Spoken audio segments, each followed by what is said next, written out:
In this video, we will continue with the diseases of the skin. Now here is the first topic, that is psoriasis. Now where does this word come from? The word came from a Greek word psora, which means to itch. Now, psoriasis is a dermatological disease characterized by white scaly papules and plaques on an erythematous base. Now, the etiology of psoriasis. There are various factors which are responsible for psoriasis. These include the genetic factors, stress, autoimmunity, increased proliferative activity of cutaneous keratinocytes, and activated T lymphocytes. In genetics, we have two factors. One is HLA-C6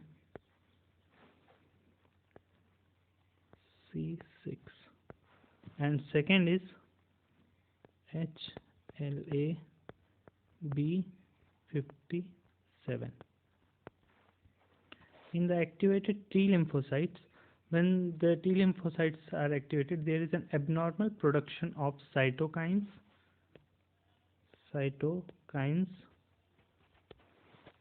and adhesion molecules and chemotactic polypeptides and growth factors. Now coming to the clinical features of psoriasis, it usually occurs in second and third decade of life. It is severe in winter, then in the summer. The symptoms: it is characterized by occurrence of small, sharply defined dry papules which are covered by delicate silvery scale.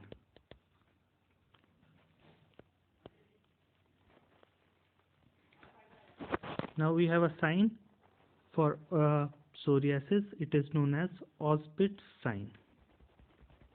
Now Auspitz sign is if the deep scale of skin is removed, one or more bleeding points are seen. Auspitz sign. So if you remove the deep scale of the skin, for example this is the skin, and we remove the deep scale of the skin from here, then what can you see is bleeding points. One or more bleeding points will be seen.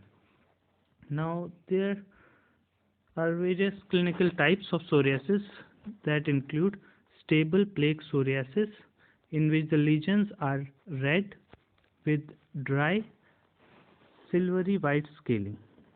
Then you have gutted psoriasis. It usually is seen in children and is followed by streptococcal sore throat. The lesions are droplet shaped, small and scaly. In erythrodermic psoriasis, the skin becomes universally red, and in pustular psoriasis, their minute pustules may be seen with shedding of the nails. Shedding of the nails is seen. Now the oral manifestations. The oral lesions are usually reported in lip, buccal mucosa and palate. The lesions on the oral mucosa may appear as plaques, silvery scaly lesions with an erythematous base. Coming to the histology.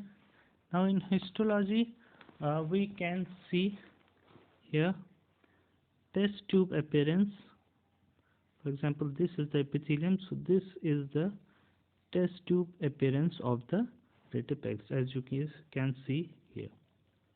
The other histopathological features related to this disease include marked parakeratin production, absence of a granular layer here, test tube retipex,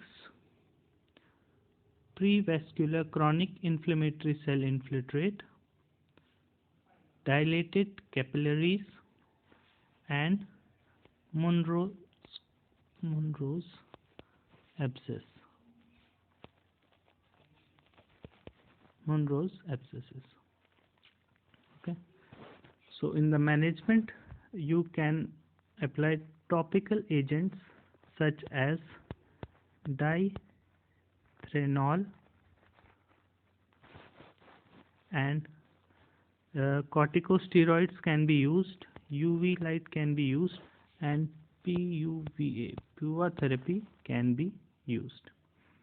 The systemic treatment for this disease is done by using agents like methotrexate, oral retinoid, and cyclosporin. Now ectodermal dysplasia. Now coming to the next slide, that is ectodermal dysplasia. Now ectodermal dysplasia is also known as hereditary dysplasia, ectodermal dysplasia syndrome. So these two are different terms. One is hereditary dysplasia and second is ectodermal dysplasia syndrome.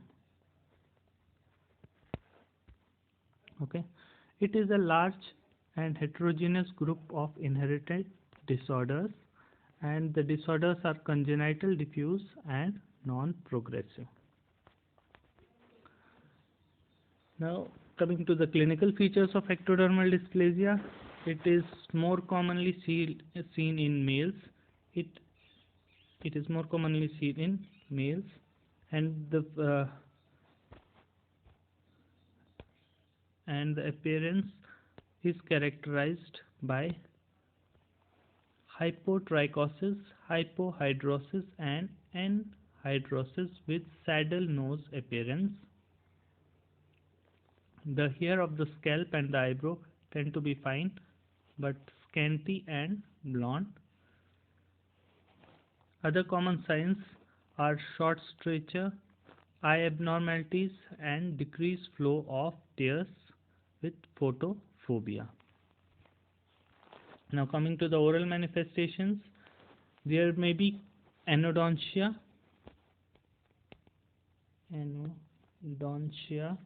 It can be complete or partial. You will see xerostomia in such patients.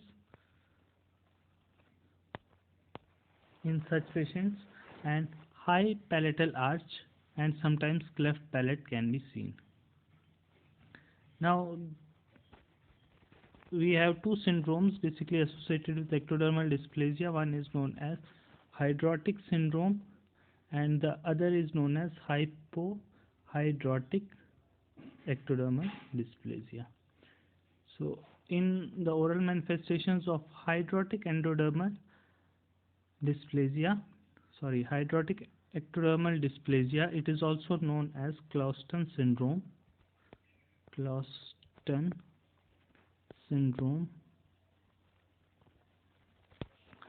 You can see nails are thickened and discolored. Scalp hair is very sparse, fine and brittle. Eyebrows are thin and absent, and patient may have normal faces and normal sweating, and no other dental defects can be seen in hydrotic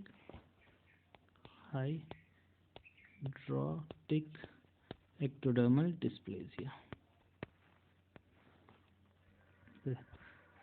So coming to the histology, in histology you can see a reduction in sweat glands.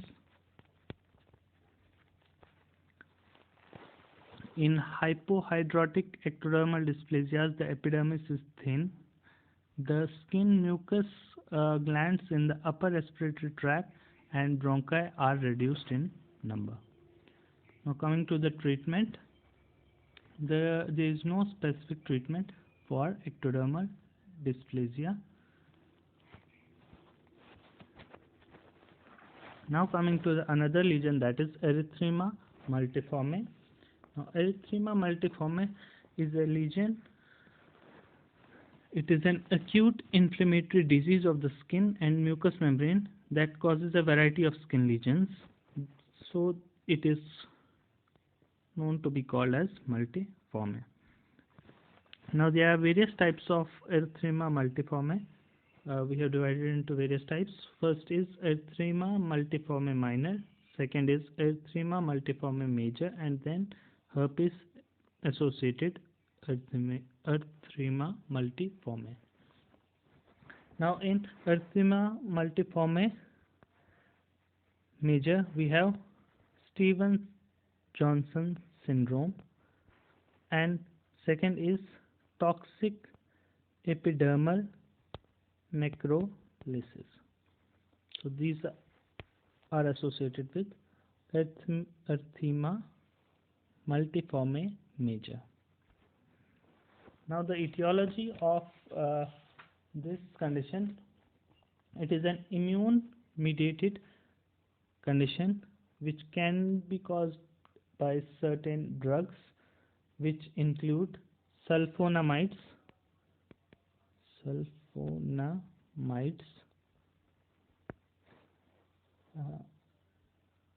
digitalis,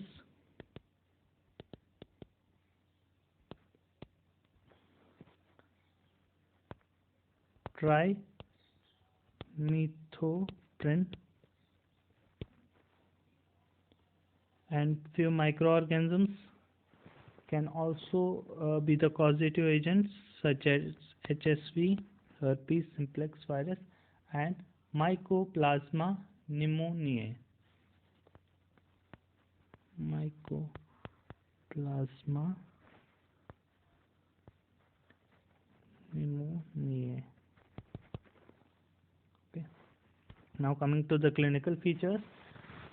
It is usually seen after the age of 50 years.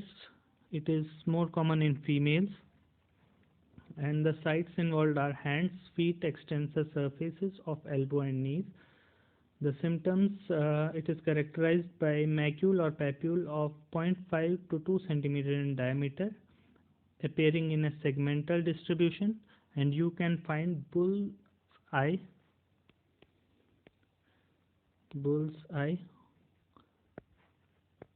iris lesions or target lesions on the skin. So these are the bull's-eye lesions which can be seen. Now coming to the oral manifestations, in the oral cavity they appear as bullae with an erythematous base. The patient will be having difficulty in eating and drues blood-tinged saliva, and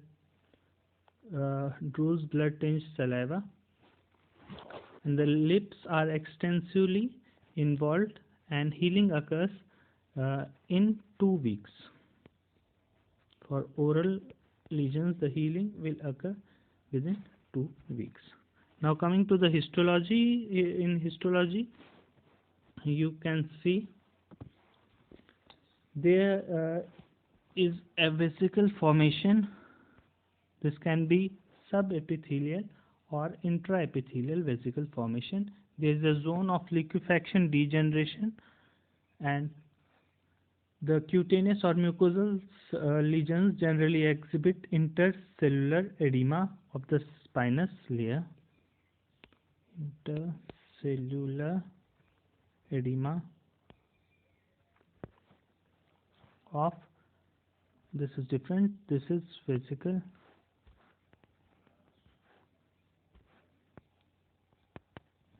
formation, this is the vesicle formation. Intracellular edema can be seen here, and necrotic eosinophilic keratinocytes may be seen. Now coming to the management of this lesion,